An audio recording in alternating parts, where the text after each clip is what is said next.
sortes de miracles qui vont prendre place. Frères et sœurs, ce matin, je veux vous prêcher quelque chose, un principe de la parole de Dieu qui va changer toute la vie de l'Église Vie d'Espoir, qui va changer votre vie si vous le mettez en pratique.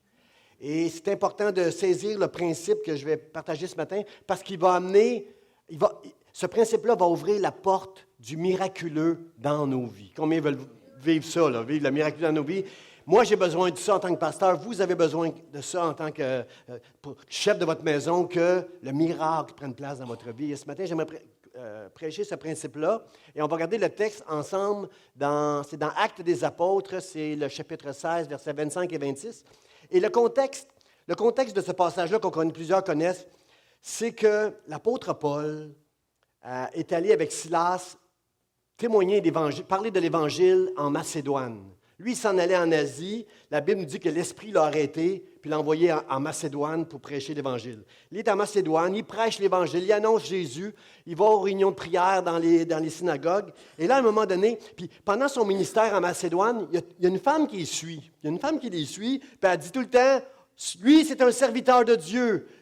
Ce sont les serviteurs du Très-Haut. Ça a l'air qu'elle fait la promotion du royaume de Dieu, cette femme-là. En apparence, cette femme-là dit, Paul, c'est un serviteur du Très-Haut. Silas, ils annoncent, ce sont les serviteurs du Dieu Très-Haut. Ça a l'air qu'elle fait la promotion de leur travail, de leur œuvre. Mais en fait, cette femme-là est animée d'un esprit, la Bible nous dit, de divination. C'est une femme qui dit l'avenir, puis elle travaille pour des messieurs qui font de l'argent avec elle. Alors, à un moment donné, l'apôtre Paul est fatigué que cette femme-là les suit, puis dit, « Eux, ce sont des serviteurs du Très-Haut. » Puis il discerne l'esprit en elle, puis il dit, « Esprit, sors de cette femme. » Et l'esprit est sorti de cette femme. Combien comprennent qu'il y a des personnes, des fois, qui vont faire la promotion du royaume de Dieu, mais de s'associer avec ces personnes-là, ça va nous faire du tort, ça va nous faire du tort à l'Évangile à la longue. Merci. C'est ce que je pense aussi. Il faut faire attention, il faut avoir beaucoup de discernement avec tous les gens qui veulent s'associer avec toi pour annoncer l'Évangile, parce que cette femme-là est animée de mauvais esprits. Paul a chassé cet esprit-là, elle a arrêté d'avoir ce don-là, et là, les gens, les messieurs qui faisaient de l'argent avec elle, ils ont commencé à traîner Paul et Silas devant les tribunaux, parce qu'on est... en Macédoine, c'était des citoyens romains, puis il y a une règle parmi les citoyens romains, les Juifs ont le droit d'exercer leur religion, mais tu ne peux pas faire des prosélytes avec les citoyens romains. Tu ne peux pas annoncer une nouvelle religion aux citoyens romains, puis ils ont été accusés de faire ça, parce que là, tout d'un coup, le monsieur ils ont arrêté de faire de l'argent avec cette femme-là. Alors, c'est comme ça que Paul et Silas ont été battus, ils se sont retrouvés en prison. Le texte dit ceci, dans Acte 16, « Vers le milieu de la nuit, Paul et Silas priaient et chantaient les louanges de Dieu, et les prisonniers les entendaient. Tout à coup, quelqu'un dit tout à coup, tout à coup, il se fit un grand tremblement de terre, en sorte que les fondements de la prison furent ébranlés. Au même instant, toutes les portes s'ouvrirent et les liens de tous les prisonniers furent rompus. Quelqu'un dit gloire à Dieu. Quel miracle, frères et sœurs! Quel miracle que le tremblement de terre est arrivé et que toutes les portes se sont ouvertes et que les liens des prisonniers furent rompus. Normalement, ça, c'est un tremblement de terre assez spécial. S'il y a un tremblement de terre qui prend place quelque part, habituellement, les portes se ferment. Tout devient coincé. Tu ne peux plus sortir. Puis, en plus, les liens des prisonniers ont tous été rompus. Alors ça, c'est vraiment quelque chose de divin qui a pris place là. C'est vraiment un miracle qui a pris place là. Mes frères et sœurs, qu'est-ce qui est extraordinaire? Le principe que je veux souligner ce matin pour moi, pour vous, pour l'Église Vie d'Espoir, c'est que, alors qu'il était dans la nuit, Paul et Silas, avant d'être mis en prison et gardés par un geôlier, avant de faire ça, ils ont été battus. Le texte, si vous lisez tout le chapitre 16, ils ont été battus de verges, de bâtons. On a enlevé leurs vêtements, on les a frappés, et j'ai lu que quand tu étais frappé par le bâton, là, comme un jugement, c'est 40 coups moins un que tu recevais. Ça veut dire qu'il avait tout le dos en sang. Il était complètement brisé, des os brisés, peut-être des côtes brisées probablement. Paul et Silas sont brisés, sont en sang, sont fatigués, sont brisés. Puis une autre chose très importante qui nous chatouille chacun de nous, ils ont été jugés, ils ont été, comment je pourrais dire, traités injustement. Vous êtes d'accord avec moi? Ils n'ont rien fait de mal, eux. Surtout pour nous, on est des chrétiens, on devrait dire Amen, Amen, parce qu'ils n'ont rien fait de mal, ils ont juste fait du bien. Ils ont été traités injustement. On est au milieu de la nuit. Au lieu d'être couchés sur leur lit en train de se plaindre, parce que soyons honnêtes, frères et sœurs, soyons honnêtes. Nous autres, là, il nous arrive juste une petite affaire qui ne marche pas comme on voudrait. Comment on réagit? Ah ben moi, je vous lâche. Je m'en vais. S'il y a juste une petite... J'entends rire. S'il y a juste une petite affaire qui fonctionne... Soyons, on peut-tu être honnête entre nous autres ce matin? On peut-tu être honnête? Comprenez-vous que ce matin, je vais prêcher quelque chose. Ce matin, je prêche quelque chose qui est à 1000 années-lumière de nous autres. Paul et Silas sont traités injustement, sont en prison, vivent une épreuve difficile parce qu'ils ont fait une chose qui est juste. Ils ont annoncé l'Évangile. Ils ont eu du zèle pour Dieu et c'est pour ça qu'ils payent le prix de leur épreuve. Mais nous, là, aujourd'hui, souvent nos épreuves, ça n'a rien à voir avec notre témoignage. Nos épreuves n'ont rien à voir avec notre zèle pour servir Dieu. Nos épreuves, ça ne marche pas comme on veut, ça ne marche pas financièrement, notre mariage ne va pas bien, comprenez-vous, notre santé. Comprenez-vous, c'est un paquet de choses qui n'ont rien à voir avec le fait de propager l'Évangile.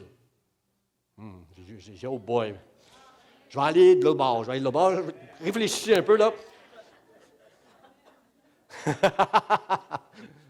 Nous, là, on se plaint avec des choses qui n'ont rien à voir avec le fait de témoigner l'Évangile.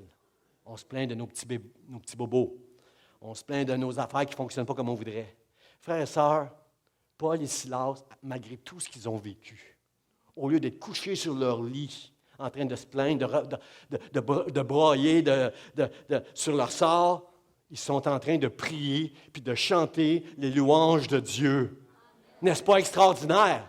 Juste ça, ça nous montre quelque chose d'extraordinaire dans la vie de Paul et Silas. Et frères et sœurs, ce que ce texte me parle, c'est que moi, en tant que pasteur, l'équipe de louanges et chacun de nous, il faut viser ce niveau-là, que peu importe, dans les bons jours, dans les mauvais jours, dans la maladie ou dans la santé, dans l'abondance ou dans la pauvreté, je vais chanter, je vais louer, je vais chanter les louanges de Dieu et je vais prier en tout temps. Amen. Amen. Si on applaudit le Seigneur de tout notre cœur. Vers le milieu de la nuit, chez les Juifs, ce cadran-là, ça veut dire autour de minuit. Il était peut-être un peu avant, un peu après minuit. Autour de minuit, il était en train de prier, chanter les louanges de Dieu, le dos battu, les côtes brisées. Il y avait des fers, des liens après eux autres. Puis eux autres sont en train de chanter, de prier, de chanter les louanges de Dieu. Moi, je dis gloire à Dieu. Seigneur, moi, je veux devenir comme ça. Je veux devenir comme ça. Bon, pas bon, béni, pas béni. Seigneur, trouve-moi. Combien on en connaît des hommes et des femmes qui ont bien commencé dans l'Évangile, qui ont chanté les louanges de Dieu, puis qu'aujourd'hui sont loin du Seigneur. Garde-moi, Seigneur. Garde-moi d'être toujours à tes pieds. Dans les bons jours et dans les mauvais jours, de rester fidèle à l'alliance que tu as faite avec moi, pour te louer, t'adorer, pour chanter tes louanges. Garde-moi, Seigneur, garde-moi pour faire ces choses-là. Mes frères et sœurs, tu ne peux pas faire ça. Tu ne peux pas faire ça, qu'est-ce que Paul et Silas ont fait, si ton cœur n'est pas affermi devant Dieu. Regardez ce que le psalmiste David, avec tout... mon premier point, c'est que mon cœur soit affermi. Vers le milieu de la nuit, Paul et Silas priaient et chantaient les louanges de Dieu et les prisonniers les entendaient. Regardez ce que David va dire dans le psaume 108. Il dit, parce qu'avec toutes les responsabilités que David avait, David qui était un homme selon le cœur de Dieu, pour faire les choses qui étaient bien et pour faire aussi la volonté de Dieu. Il dit, mon cœur est affermi, je chanterai, je ferai retentir mes instruments, c'est ma gloire, je te louerai parmi les peuples. Comprenez-vous qu'en disant ça, David est en train d'avouer, avant, je ne faisais pas ça. Avant que mon cœur soit affermi, avant que Dieu m'humilie, avant que Dieu me fasse connaître toutes sortes de trucs où j'ai vu sa gloire, mon cœur n'était pas affermi. Est-ce qu'on est assez, dites, levez pas la main là, mais est-ce qu'on est assez honnête pour dire, mon cœur n'est pas encore affermi, pasteur? Puis moi, je suis assez honnête pour le dire devant vous, mon cœur n'est pas assez affermi comme Paul et Silas pour en tout temps, pour les bonnes choses et les moins bonnes choses, dire, Dieu, je veux te prier, chanter tes louanges en tout temps. J'ai hâte de pouvoir dire comme David, mon cœur est affermi, je chanterai et je ferai retentir mes instruments. Pourquoi? C'est ma gloire. Frères et sœurs, c'est notre gloire à nous de chanter la gloire de l'Éternel. Est-ce que vous êtes avec moi? C'est notre gloire de chanter la gloire de l'Éternel. David pouvait le dire de tout son cœur. Et frères et sœurs, j'aimerais vous dire que la prière et l'adoration, c'est quelque chose qui doit devenir une habitude dans notre vie. Ce n'est pas quelque chose d'important, c'est quelque chose de fondamental. C'est quelque chose qu'on ne peut pas passer aux côtés. Quand j'ai préparé ce message-là, je me suis prêché à moi-même. J'ai dit, Seigneur, je veux arrêter de me plaindre quand les choses vont mal. Parce que Seigneur, Paul et Silas, ils étaient contents. Eux, ils se réjouissaient de pouvoir souffrir comme leur maître avait souffert. La Bible dit que Jésus était un homme de douleur, habitué à la souffrance parce qu'il faisait la volonté de son Père tout le temps. Pour Paul et Silas, c'était un honneur de souffrir pour Dieu. Alors que pour nous, quand tu souffres, quand quelqu'un s'assied à ta place dans l'Église, quand quelqu'un ne fait pas les choses comme tu aimerais, toi, tu veux juste t'en aller, puis bye, pasteur. Il y en a 50 000 églises au Québec. Bye, pasteur, je vais aller ailleurs. Comprends-tu, mon frère, ma soeur, qu'on a besoin d'apprendre? On a besoin d'apprendre à prier, puis à louer, à chanter les louanges de Dieu en tout temps. On a besoin de devenir des adorateurs de Dieu, frères et sœurs, tous ensemble. On a besoin de réaliser ça ce matin. La prière et l'adoration, frères et sœurs, ça va ensemble. C'est deux choses différentes, mais qui doivent s'unir ensemble. Dans l'Ancien Testament, dès le commencement, dans le tabernacle, Dieu avait dit à Moïse, tu vas m'offrir des parfums devant le lieu très saint. Les parfums, ça représente toute notre adoration. Enfin, l'adoration, c'est quelque chose qui sent bon. Que Dieu, c'est notre amour qu'on exprime à Dieu. C'est notre allégeance, c'est notre révérence, c'est nos hommages. L'adoration, frères et sœurs, c'est quelque chose qui s'exprime, c'est de la reconnaissance, c'est notre cœur devant Dieu qui dit « Je t'aime, Seigneur, je t'adore. Tu es mon Dieu. Je plie le genou devant toi. » L'adoration, ça va avec la prière, frères et sœurs. C'était là au commencement. C'est là aussi dans tout le Nouveau Testament. Par exemple, dans l'Apocalypse, ça nous dit qu'un ange au ciel tenait un encensoir rempli de parfums il y avait beaucoup de parfums dans son encensoir pour accompagner les prières des saints. Pendant que nous prions ici, comme on va faire ce matin à la fin de la réunion, alors que nous prions, dans le ciel, il y a un ange avec des parfums qui sont agréables à Dieu, qui est en train d'encenser nos prières pour que Dieu il nous trouve agréables. Pourquoi? À cause du sang de Jésus qui était versé sur la croix pour chacun de nous. C'est pour ça que Dieu nous trouve agréables. Et notre adoration fait partie, frères et sœurs, ça doit être quelque chose, une habitude dans nos vies, d'adorer le Seigneur de tout notre cœur, tout le temps. Il y avait une femme dans le Nouveau Testament, à un moment donné, qui est arrivée avec un parfum de nard de Grand Prix, qui est venu vers Jésus, qui a répandu le parfum de Jésus, un parfum de Grand Prix. Jésus a dit, elle a beaucoup aimé. Que cette femme soit bénie, qu'on parle d'elle jusqu'à la fin des temps. C'est une femme qui a beaucoup aimé. Jésus est en train de dire, c'est ça l'adoration. C'est pas juste de le dire, c'est pas juste d'aller à la synagogue, à l'église, c'est de venir devant Dieu, puis c'est de faire le sacrifice. L'adoration, c'est un sacrifice. Bonjour, mauvais jour, je vais chanter les louanges de Dieu, moi. C'est ma gloire de chanter la louange. C'est ma gloire d'adorer le Seigneur, puis ça va bénir mon Dieu si je fais ça. Quelqu'un dit Amen. Ça va bénir mon Dieu si quand je fais ça, parce que quand je me mets à adorer Dieu, je me rapproche de Dieu, comme on l'a chanté tantôt. Je suis en train de connecter avec Dieu. Et quand on connecte avec Dieu, nous avons une révélation de notre Dieu qui est assis sur le trône, de sa majesté, de sa grandeur, de tout ce qu'il est capable de faire. Nous avons une révélation de notre Dieu sur le trône, et ça change toute notre vision, ça change notre vision de Dieu. Il y a une révélation qui prend place. Nous voyons notre Dieu, un Dieu de justice, un Dieu de sainteté, un Dieu de grâce, mais de justice. La Bible dit que la base de son trône, c'est la justice et l'équité. Nous voyons un Dieu d'amour, un Dieu de grâce, mais un Dieu qui est juste, qui est saint, un Dieu qui va nous remplir de crainte de l'Éternel lorsqu'on va avoir cette révélation alors que nous nous mettons à le louer et à l'adorer. Comprenez-vous? Jésus a dit, l'heure vient, et elle est déjà venue, où les vrais adorateurs adoreront le Père en esprit et en vérité. L'heure est venue, frères et sœurs. C'est le temps d'adorer. Depuis qu'on a connu le Seigneur, c'est à nous, son peuple, que Dieu nous a donné. Dieu attend cela de nous. Vous êtes d'accord avec moi? Dieu attend qu'on puisse le louer et l'adorer. Puis, souvent, les messages comme je prêche ce matin, là, des prédicateurs vont utiliser ça. Fais ça, puis tu vas avoir ton miracle. C'est pas ça que je suis en train de vous prêcher, frères et sœurs. Je ne suis pas en train de vous dire Prie, adore, puis Dieu est obligé de faire le miracle pour toi. C'est pas ça que je suis en train de dire. Parce que Dieu nous a sauvés, en tout temps, il mérite qu'on le prie, qu'on le loue, puis qu'on l'adore. Puis quand on fait ces choses-là, on est en train d'ouvrir les portes toutes grandes pour le miraculeux de Dieu dans nos vies. Mais ce n'est pas comme une recette que je vous le prêche ce matin, pas comme un truc. Je ne veux pas pervertir la parole de Dieu, frères et sœurs. Que Dieu me bénisse. Ce matin, le pasteur Charlie parlait de 2 équipes qui vont s'affronter. La Croatie et la France vont s'affronter dans un match final de la Coupe du monde du soccer. Bien, les chrétiens des 2 équipes ce matin, avant de jouer ensemble, ils ont tous prié pour avoir la victoire. L'affaire, c'est qu'il y en a juste une des 2 équipes qui va gagner cet après-midi. Puis ceux qui ont prié pour avoir la victoire, une des 2 équipes qui ont prié pour la victoire, mais ils vont perdre. Mais je veux dire à ces chrétiens qui ont prié pour la victoire, qui ont perdu, ne lâche pas. Parce qu'à un moment donné, c'est toi qui vas gagner. Alors, mon frère, ma soeur, je vous dis ce matin, il faut, bon jour, mauvais jour, dans la santé, la maladie, dans les finances, dans mariage difficile, peu importe, loue, adore Dieu de tout ton cœur. Prie et adore Dieu de tout ton cœur, que ce soit une habitude dans ta vie, et tu vas ouvrir la porte à quelque chose de merveilleux.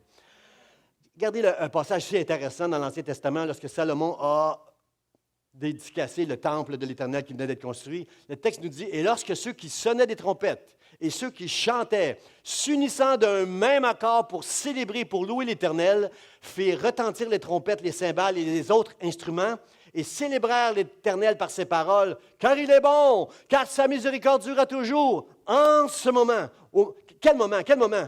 Au moment où ils étaient unis ensemble pour louer et chanter Dieu et jouer des instruments, lorsqu'ils sont unis ensemble pour célébrer Dieu, pour louer Dieu, en ce moment-là, la maison de l'Éternel fut remplie d'une nuée et les sacrificateurs ne purent pas y rester pour faire le service à cause de la nuée, car la gloire de l'Éternel remplissait la maison de Dieu. Frères et sœurs, à quel moment la gloire de Dieu a rempli la maison de Dieu? À quel moment? Quand ils se sont unis ensemble pour louer, adorer, chanter les louanges de Dieu, la gloire de l'Éternel est descendue. Est-ce qu'il avait planifié ça? Pas du tout. C'est un miracle qui a pris place dans la maison de Dieu, où Dieu nous lance un message. Prie-moi. Veillez, priez en tout temps, la Bible dit. Prie-moi. Viens dans ma présence en chantant les louanges, et tu verras la gloire de Dieu. Si tu crois, tu verras la gloire de Dieu. Alors, est-ce que vous voyez un lien entre ce texte-là et ce qui a pris place dans la prison de Paul et Silas?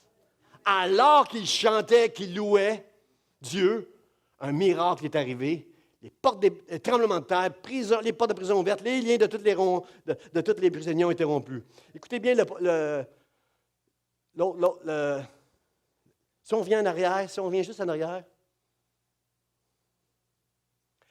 vers le milieu de la nuit, Paul et Silas priaient et chantaient les louanges de Dieu, et les prisonniers les entendaient. Frères et sœurs, il y a des gens qui sont aveugles. Il y a des gens qui sont sourds. Il y a des gens qui sont boiteux. Il y a des prisonniers dans ce monde à cause de toutes sortes de liens qui n'entendent pas l'Évangile, frères et sœurs, mais au travers de nos louanges, au travers de nos prières, au travers d'un homme et d'une femme totalement consacrés à Dieu, peu importe comment ça fonctionne dans ta maison, peu importe comment ça fonctionne dans tes finances, peu importe qu'est-ce qui prend place présentement autour de ta vie, que ce soit toutes les ténèbres qui t'entourent en ce moment, si tu donnes honneur et gloire à Dieu, mon frère, ma sœur, il y a des prisonniers qui vont entendre et leur chaîne va tomber et les tiennes aussi, parce que tu vas donner gloire à notre Dieu. Amen. Amen, parce que tu vas donner gloire à notre Dieu. Les prisonniers les entendaient. David dit, « Mon cœur est affermi, ô Dieu, mon cœur est affermi, je chanterai mes louanges. » Comment il dit ça? Comment il dit ça, son recul, là? On va reculer, oui. Comment il dit ça, David? « Mon cœur est affermi, oui. Mon cœur est affermi. » On recule. Là, un autre coup. Un petit coup. Non, on recule. Juste après lui, là, le petit passage. « Mon cœur est affermi, je chanterai, je ferai retentir mes instruments, c'est ma gloire. » Pourquoi David rajoute ce passage-là? « Je te louerai parmi les peuples. » Parce que le monde, David réalise qu'une grande responsabilité en tant que roi d'Israël, le monde entier, toutes les nations ont besoin d'entendre que Dieu mérite d'être loué et d'adoré. Parce qu'il est un Dieu qui sauve. Il est un Dieu qui guérit. Il est un Dieu qui nous bénit. Je te louerai parmi les peuples. Frères et sœurs, notre louange, notre adoration, lorsque tout va mal ou que tout va bien, est un témoignage parmi les gens qui nous entourent pour que les prisonniers entendent et que leur chaîne tombe au nom de Jésus-Christ. C'est ça qu'on veut. C'est ça qu'on veut à l'Église d'Espoir, qu'elle soit connue comme une Église où les fondements des prisons vont être ébranlés et où les chaînes vont tomber dans le nom de Jésus, pas à cause qu'on est digne, pas à cause qu'on est bon, mais à cause que Dieu est digne et Dieu est bon et Dieu est tout-puissant. C'est à cause de lui qu'on va faire cette chose-là. Mon deuxième point, frères et sœurs, Dieu veut qu'on soit réellement libre. Le texte dit, tout à coup, il se fit un grand tremblement de terre en sorte que les fondements de la prison furent ébranlés. Tout à coup. Quand est arrivé ce tout à coup, frères et sœurs? Il est arrivé quand Paul et Silas ont commencé à prier puis à chanter les louanges de notre Dieu, d'adorer Dieu. C'est à ce moment-là qu'il y a eu un tout à coup. Les tout à coup de la Bible, là, je les aime, moi. Actes chapitre 2. Ils étaient tous ensemble dans un même lieu. Tout à coup, un vent impétueux vient du ciel et on a eu le miracle de la Pentecôte. Paul est en route pour Damas, persécutant les chrétiens. Il y a une lumière qui est venue du ciel, il est tombé de son cheval. Tout à coup, il est tombé de son cheval, il se convertit au Seigneur Jésus-Christ, a écrit la moitié du Nouveau Testament. Je bénis Dieu pour ce disciple extraordinaire. Paul, qui n'a pas vécu avec Jésus comme les autres disciples, est devenu, à mes yeux, le plus grand des disciples de Jésus-Christ. Et parce qu'il n'était pas avec Jésus, ça m'encourage que vous et moi, on peut devenir des disciples de Jésus-Christ. Juste en donnant notre cœur à Dieu, une vraie conversion. Frères et sœurs, êtes-vous d'accord avec moi que les conversions aujourd'hui sont longues, Moi, quand j'ai été converti, le pasteur m'a dit, il y en a, c'est long. Puis il parlait de moi, là. Il y en a que c'est long. Bon. Mais frères et sœurs, quand tu donnes ton cœur à Dieu, quand tu te convertis à lui, tout ce qui vient dans ton cœur, c'est un désir de l'adorer. Et c'est comme l'apôtre Paul a fait. Seigneur, que veux-tu que je fasse? C'est quoi que tu veux que je fasse pour ta gloire? Et c'est juste ça qui m'intéresse. Et c'est ça la gloire d'un disciple, faire la volonté de Dieu. Paul a compris que c'était la vie de Jésus, de faire la volonté de son Père. Non pas ma volonté, mais que ta volonté soit faite, c'est la vie de Jésus. Paul a adopté ça et moi, je veux adopter ça. Levez pas la main, mais combien? Dites amen si vous voulez adopter ça. Faire la volonté du Père. Parce qu'on n'y arrivera pas, frère. Notre cœur ne sera jamais affermi. Parce qu'à chaque épreuve, on va vouloir tout lâcher. À moins de se donner à Dieu de tout notre cœur puis de dire, Seigneur, moi, je veux marcher avec toi de tout mon cœur. Tout à coup, il se fit un grand tremblement de terre en sorte que les fondements de la prison furent ébranlés. Wow! Que c'est merveilleux, frères et sœurs. C'est un tremblement de terre divin. C'est un tremblement. Je ne dis pas que tous les tremblements de terre viennent de Dieu, mais il faut comprendre dans les Écritures que le tremblement de terre, quand le sol tremble, c'est souvent associé à Dieu. Quand on est je n'ai jamais connu ça, moi, un tremblement de terre. Combien ici ont déjà connu un tremblement de terre? Là? Vous avez été au milieu de ça? Là? Oui, OK, là-bas, là. Bon, ça doit être effrayant. Ça doit être effrayant d'être au milieu d'un tremblement où la terre tremble, tout peut s'écrouler sur toi. C'est comme la fin du monde. Tremblement de terre, ça doit amener dans ton cœur une espèce de crainte. Ça doit être fou, là, la terreur qui nous saisit. Mais c'est ça, frères et sœurs. Dans la présence de Dieu, il y a des éclairs, il y a du tonnerre, il y a des tremblements de terre pour qu'on puisse être rempli d'une crainte pour l'Éternel, frères et sœurs. Dieu est un Dieu d'amour. Je sais qu'il y a plusieurs qui me disent, Pasteur, prêche sur l'amour de Dieu, prêche sur l'amour de Dieu. Je veux prêcher sur l'amour de Dieu. Je suis rempli de son amour. Je suis touché par son amour. Mes frères et sœurs, en 2018, je crois qu'on a besoin d'apprendre à connaître la crainte de l'Éternel pour marcher dans son amour, pour connaître Dieu de plus en plus. On a besoin de connaître cet amour-là, frères et sœurs. Et Dieu lorsque Isaïe a vu une vision du Père, il a dit, « Oh, malheur à moi, parce que je suis impur. » Il a vu la sainteté de Dieu. Il a vu la grandeur de notre Dieu. Et on a besoin de voir ça. Actes chapitre 4, verset 31, ça nous dit, « Quand ils eurent prié, le lieu où ils étaient assemblés trembla. » Hey, ça devait être effrayant. Imaginez ce matin si on se met à prier, puis le sol de l'Église commence à trembler. On va tous vouloir sortir dehors. Ah! Tremblement de terre. Comprenez-vous que la prière amène que le miraculeux de Dieu prend place au point que les fondements même des prisons vont être ébranlés.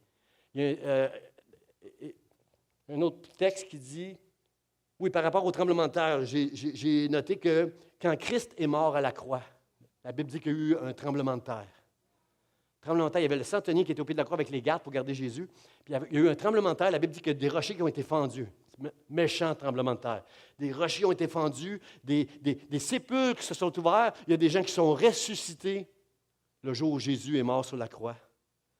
Et ce jour-là, le centurion rempli de crainte a dit, « Wow! » Le centurion et les gardes avec lui ils ont regardé Jésus, puis ils ont vu ce tremblement de terre-là, ils ont vu toutes ces choses-là, ils ont dit, « Wow! Wow! Certainement cet homme était le Fils de Dieu. » C'est sûr que cet homme-là, c'était le Fils de Dieu, parce que là, tout à coup, il y a une crainte qui s'est emparée d'eux à cause du tremblement de terre. Quand Jésus est ressuscité, la Bible nous dit qu'il y a eu un grand tremblement de terre parce qu'un ange est descendu du ciel pour venir rouler la pierre et s'asseoir dessus avant que les femmes viennent se rendre compte que Jésus n'était plus dans le tombeau. Il y a eu un grand tremblement de terre.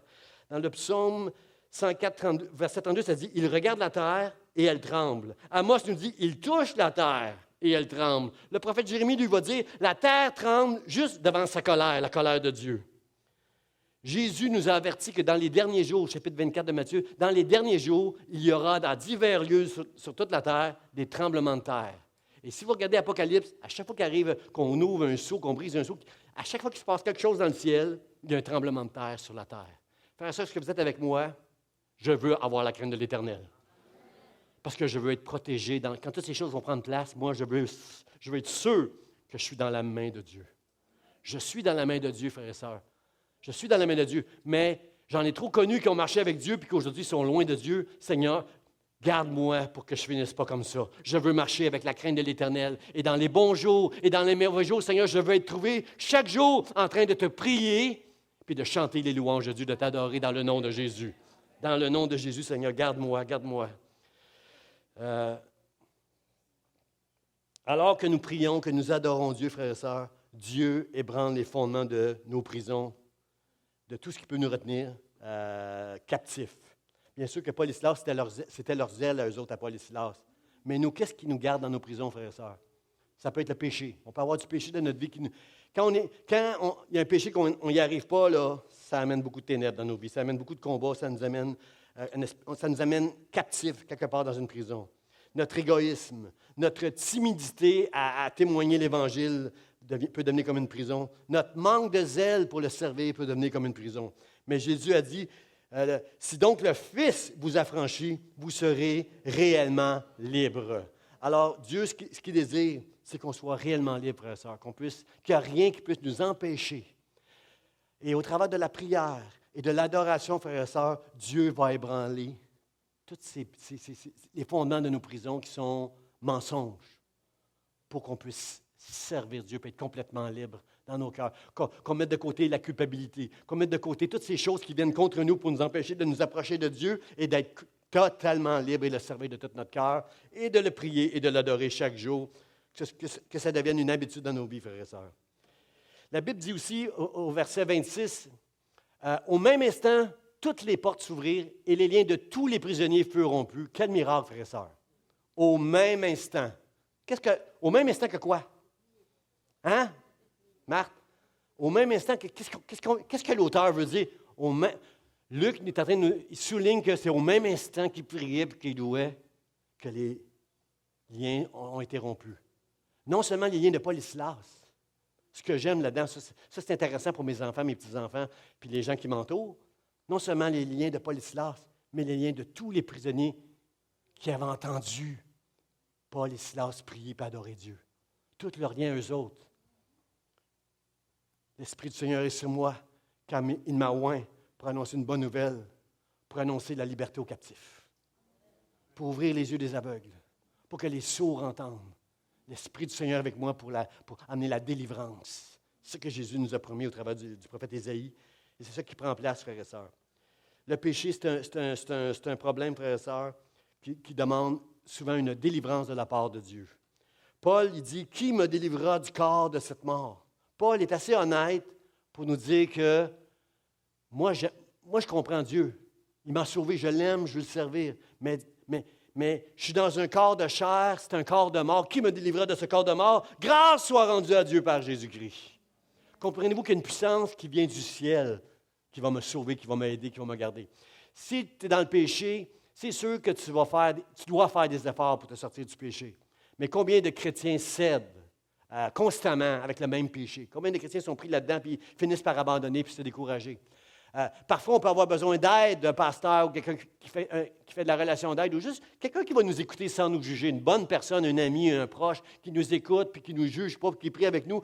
Parfois, ça fait la job. Mais combien comprennent qu'il y a une délivrance qui doit venir du ciel, de la puissance de Dieu? Et si tu pries, mon frère, ma soeur, si tu adores le Seigneur de tout ton cœur, il y a une puissance qui va venir du ciel, qui va te délivrer de toutes ces choses qui viennent contre toi pour t'empêcher de t'approcher de Dieu et de voir la gloire de Dieu dans ta vie. Amen. OK, vous êtes encore avec moi? Jésus a enseigné ceci quand les disciples ont dit « Enseigne-nous à prier », il leur a enseigné en disant, il leur a dit « Seigneur, délivre-nous du mal ». Quelque part dans la prière, on peut dire à Dieu « Seigneur, délivre-nous du mal ». Paul va dire « Veillez et priez. Veillez et priez en tout temps pour vaincre les tentations. » Frères et sœurs, qu'est-ce qui peut où on a besoin d'une délivrance, frères et sœurs? Peut-être dans notre mariage, peut-être dans nos finances, peut-être dans nos pensées ou dans la santé. Dans toutes sortes de domaines, on a besoin d'une délivrance ce matin, frères et sœurs, et Dieu veut nous l'accorder, cette délivrance-là. Notre péché, ça peut être l'égoïsme, notre péché, ça peut être... certains, ça peut être un abus physique. Pour certains, ça peut être un abus sexuel. Moi, j'ai entendu beaucoup de témoignages de femmes qui ont été abusées sexuellement lorsqu'elles étaient jeunes, puis ça les a suivies toute leur vie. Mais savez-vous, ma sœur, que Dieu peut amener la délivrance pour ces choses-là dans nos cœurs? Capable de vraiment exercer une délivrance, de passer du statut de victime à réellement libre, totalement. Il y a des gens ici, on vous a dit, toi, là, ils ont un gros problème d'estime de soi, parce qu'on leur a dit, puis ils l'ont cru, que toi, là, tu ne feras jamais rien de bien. Tu ne seras jamais bon, toi. Tu ne seras jamais quelque chose de... Puis ça, là, ça brise quand on est jeune, notre estime. Est-ce que je peux vous dire qu'il y a une délivrance pour ça ici, ce matin? La puissance qui était là, quand Paul et Silas ont prié, elle est ici dans la maison, parce que Jésus et son esprit est ici ce matin. Cette puissance-là, elle est là ce matin, frères et sœurs. Jésus a dit, l'Esprit du Seigneur est sur moi. Il y avait une émission de télévision que j'aime regarder à l'occasion qui s'appelle American Got Talent. Je ne sais pas si vous connaissez ça. L'année passée, il y avait une émission. Moi, j'aime ça parce que les gens vont là, ils ont un talent pour le chant, la danse, je ne sais pas, n'importe quoi. Ils vont là, puis s'ils gagnent à la fin, bien super, leur vie change. Ta vie peut changer quand tu passes à cette émission-là. Et c'est ça qui m'excite parce que moi, ma vie a changé quand j'ai connu Jésus-Christ. Alors, j'aime des émissions comme ça où, bon. Puis là, il y avait une jeune fille, frères et sœurs, l'année passée, une belle jeune fille de 29 ans qui est venue elle avait un petit banjo. Elle est venue, puis elle était nu-pieds, elle a enlevé ses souliers, elle était nu-pieds, puis elle était accompagnée de 2 musiciens. Puis là, les juges sont là, puis il y a quelqu'un qui s'en va à côté des juges.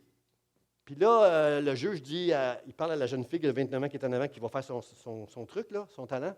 Il dit, c'est qui cette personne-là? Puis là, elle dit, puis là, la madame qui est à côté des juges, elle fait des signes. Elle dit, elle, c'est mon interprète, parce que moi, je suis sourde. Quelqu'un se souvient, peut-être vu cette émission-là? Et cette belle jeune fille dit, moi, je suis sourde. Puis là, il dit, bien, qu'est-ce que vous allez faire? Elle dit, je vais chanter. Je vais chanter, puis je vais m'accompagner. Puis là, quelqu'un a remarqué qu'elle avait enlevé ses souliers. Puis un juge a dit, pourquoi vous avez enlevé vos souliers? Elle dit, c'est parce que je sens la vibration de la musique avec mes pieds. Alors, elle va sourde, elle va chanter et elle va s'accompagner du banjo à cette émission-là. Et puis, ce que j'ai aimé ce qui m'a fait pleurer, c'est que, j'espère que je vais vous faire pleurer, c'est que cette jeune fille-là, il a dit, qu'est-ce que tu vas faire? Elle dit, je vais chanter. Là, il a surpris, wow. Avec son petit banjo, on s'en doutait, mais wow, tu vas chanter, tu es sourde, mais tu vas chanter sans fausser, en t'accompagnant, wow. Elle dit, je vais chanter. Puis il dit, qu'est-ce que tu vas chanter? Elle dit, une chanson que j'ai composée. Il dit, depuis quand tu es sourde, toi? Elle dit, à l'âge de 18 ans, j'avais un disorder, je ne sais pas trop, un désordre, là, puis j'ai perdu l'ouïe à l'âge de 18 ans. Je chantais déjà, je jouais déjà, mais à l'âge de 18 ans, j'ai perdu l'ouïe. Alors, il dit, c'est quoi les paroles de ta chanson? En gros, elle dit, vous savez, c'est ce que je vais dire dans ma chanson, là. Elle dit, si moi, j'avais décidé de ma vie, c'est pas cette vie-là que j'aurais eue. J'aurais pas écrit cette vie-là que j'ai eue, tombé sourde à 18 ans avec jeune et tout le monde devant moi. Et, comprenez, j'aurais pas voulu. C'est pas la vie que j'aurais voulu. Mais je vais essayer une chose. Elle le répète souvent dans sa chanson. Je vais essayer. I will try, I will try, I will try. Elle dit, je vais essayer une chose. Cette chose-là, c'est ne jamais abandonner. Je ne vais jamais abandonner. Frères et sœurs, vous ne trouvez pas qu'on est de cette race-là, nous les chrétiens? Nous ne sommes pas de ceux pour se retirer en arrière. Vous ne trouvez pas qu'on est de cette race-là, nous les chrétiens, qu'on devrait dire jamais, jamais je vais abandonner? La vie va être difficile. On peut me battre de 40 coups de verge, m'envoyer en prison avec des fers. Je vais prier et je vais me confier en Dieu et je vais chanter ses louanges parce que Dieu est Dieu. Peu importe ce qui va prendre place dans ma vie, je ne vais jamais abandonner. Est-ce que je peux entendre de votre bouche, je ne vais jamais abandonner dans le nom de Jésus? Nous sommes de cette race, frères et sœurs. On ne lâchera pas, frères et sœurs. La vie va être difficile. Le diable va être dur avec vous. Je ne lâcherai pas parce que Dieu est plus grand que toutes ces choses-là. Je marche avec Dieu de tout mon cœur et je serai avec lui jusqu'à la fin de mes jours. La Bible nous dit, il y a un passage qui dit, ça parle de Jésus, je crois que c'est le psaume 110 ou 111. Le psaume nous parle de Jésus-Christ, le Fils de Dieu, et à la fin, ça dit, il boit au torrent pendant la marche, c'est pourquoi il relève la tête. Comprends-tu, mon frère, ma soeur, que la vie va t'amener à te décourager? Comprends-tu, mon frère, ma soeur, que ton âme va être courbée? Mais si tu bois au torrent pendant la marche, il va relever ta tête. Lorsque tu vas prier, lorsque tu vas adorer Dieu, il relève ta tête. Tu peux être courbé, tu peux être brisé, battu, injustement traité, il relèvera ta tête lorsque tu vas aller boire au torrent qui est la présence de Dieu. Prier, c'est s'approcher de Dieu. Louer, c'est reconnaître qui il est, sa majesté, sa grandeur. Adorer Dieu, c'est être reconnaissant pour la multitude de ses grâces envers chacun de nous. Ces grâces, quand tout va bien, on est capable de les nommer. Quand tout va mal, on les oublie. La Bible nous dit que dans le désert, ils ont mis en oubli toutes les œuvres de Dieu. Ils ont commencé à murmurer, à se plaindre. C'est un péché, frères et sœurs. Lorsque tu commences à louer et à adorer Dieu, tu n'es plus capable de te plaindre. Tu peux juste reconnaître la multitude de ses grâces envers toi. Et il y a en toi une admiration pour ton Dieu mêlée avec la crainte de Dieu. Et tu te prosternes devant lui en disant, je veux t'adorer de tout mon cœur, Seigneur. Je sais que qu'est-ce qui prend place autour de moi, c'est comme des ténèbres, mais je sais que tu es bien au-dessus des ténèbres, mon Dieu. Et qu'un jour, lorsque ce sera le bon jour, Seigneur, tu me sauveras. Tu feras un miracle. Et moi, ce matin, je prie pour qu'il y ait un miracle dans la maison de Dieu. Je vais inviter tout de suite Gabriel à venir avec ma sœur Yolande. On va faire ça dans quelques instants. Ce qu'on va faire ce matin, on va louer et adorer Dieu de tout notre cœur. J'ai eu juste un amen. Je vous donne une chance encore. On va remplir cette place, la maison de Dieu, de nos louanges et de notre adoration. On va chanter le chant qui dit... Frère Gabriel, combien Dieu est grand. L'obscurité s'enfuit. Les ténèbres s'enfuient devant Dieu. On va chanter ça. Le mot de la fin, frères et sœurs, que je veux partager avec vous, c'est celui-ci. Vers le milieu de la nuit. Vers le milieu de la nuit, Paul et Silas auraient dû être couchés en train de broyer. Nous, plusieurs d'entre nous, pas tout le monde, je sais qu'il y en a des vrais ici, mais moi et quelques-uns d'entre vous, on serait en train de broyer sur notre sort. Sur nos lits, on a arrêté de se coucher, le dos en sang. Pas juste, moi, Seigneur, je faisais ça pour toi. J'ai témoigné pour toi. Puis là, je me retrouve en prison avec des prisonniers qui veulent me... Au milieu de la nuit. Frère, imaginez si c'est ça qui avait pris place. Si le scénario, c'était, ils s'en vont se coucher, ils ferment la lumière. Ah bien, si c'est ça, mais c'est pas ça. C'est pas ça qui a pris place. Au milieu de la nuit, au milieu des ténèbres, Paul et Silas avaient juste une chose, parce que c'était une habitude dans leur vie. Je vais prier Dieu, puis je vais chanter les louanges de Dieu, parce que Dieu est Dieu. Il m'a empêché d'aller en Asie pour prêcher, puis là, je me retrouve en prison. Ben, gloire à Dieu. Dieu sait ce qu'il fait. Et Dieu voulait que le geôlier, celui qui gardait Paul et Silas, a été sauvé. Il s'en allait se tuer. La Bible nous dit qu'aucun des prisonniers ne s'est évadé. Paul a dit aux prisonniers après le tremblement de terre, non, inquiète-toi pas, fais-toi pas de mal. Pourquoi le geôlier voulait se tuer? Parce que la loi, dans ce temps-là, c'est que s'il y a des prisonniers qui s'évadent, c'est toi qui vas payer de ta vie, de ne pas les avoir gardés comme il faut. Il s'en allait se tuer, s'enlever la vie. Et Paul a dit, fais pas ça, on est tous là. Il s'est passé, frères et sœurs, c'est des prisonniers, là. Ils sont là pour des bonnes raisons, eux autres. Ce n'est pas des enfants d'école, ce n'est pas des comprenez? Ils ne se sont pas évadés parce qu'il s'est passé quelque chose de très spirituel. Ils ont entendu Paul et Silas, ils les ont entendus. Merci mon Dieu, ces prisonniers. Paul a empêché, Dieu a empêché Paul et Silas d'aller en Asie pour les amener dans une prison quelque part parce qu'il y avait des hommes et des femmes, il y avait des hommes qui voulaient sauver là dans cette prison-là. Le geôlier et ces prisonniers-là ont entendu Paul. Et Paul a dit, personne ne s'est évadé. Personne ne s'est évadé. Ils sont tous là. Frères et sœurs, savez-vous que c'est pendant la nuit, lorsque des ténèbres nous entourent, savez-vous que c'est pendant la nuit que les plus grands miracles ont pris place dans la Bible? Amen. Je veux t'encourager parce que peut-être tu vis des choses difficiles. J'aimerais te dire que c'est quand tout va mal qu'il y a de la place pour la gloire de Dieu dans ta vie. C'est dans la nuit que le peuple, 400 ans d'esclavage en Égypte, c'est pendant la nuit qu'ils sont sortis de l'Égypte et qu'ils sont passés de l'esclavage à la liberté avec la gloire de Dieu. C'est entre la nuit et l'aube que Jésus est ressuscité. Le grand miracle de la résurrection de Christ est arrivé pendant la nuit. Frères et sœurs, c'est pendant la nuit que Paul et Silas ont vu la gloire de Dieu parce qu'ils ont décidé, moi, au lieu de me plaindre, je vais prier mon Dieu que j'aime, en qui j'ai confiance, pour tout ce qui va prendre place autour de moi, puis je vais chanter ses louanges, et je vais dire comme David, mon cœur est affermi, je chanterai tes louanges parmi les nations, parmi les prisonniers, et les prisonniers les ont entendus, et un miracle a pris place dans la prison de Paul, et non seulement les liens de Paul, toutes les portes se sont ouvertes, mais les liens de Paul et les liens de tous les prisonniers qui les ont entendus ont été brisés. Mon frère, ma soeur, est-ce que tu es avec moi ce matin pour qu'on remplisse ce lieu? On va commencer par louer et adorer Dieu de tout notre cœur avec nos musiciens.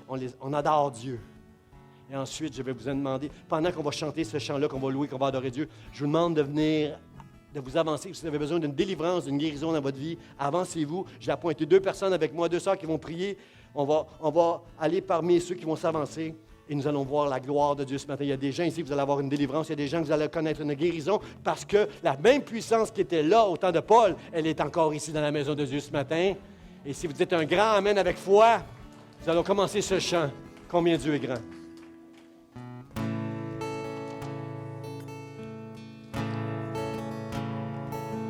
Le roi dans sa